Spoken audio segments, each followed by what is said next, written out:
Forgot iPhone passcode. How to reset iPhone passcode on your any series of iPhone. Sometimes you forgot your iPhone passcode and such type of message available, iPhone unavailable, try again in 5 minutes. First you will receive it, try again in 1 minutes, and if you repeatedly incorrect passcode appear dial, then it will appear in iPhone unavailable, try again in 5 minutes. Then how to bypass it.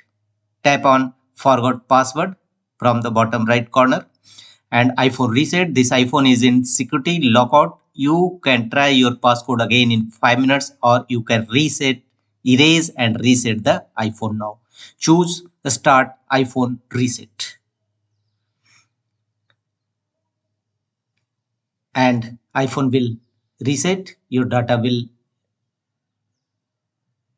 erase, and after that you can use your iPhone. So first it will available in 1 minutes, then again 5 minutes, and tap on forgot password, and by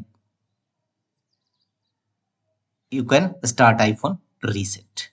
Your data will be erased. That's all.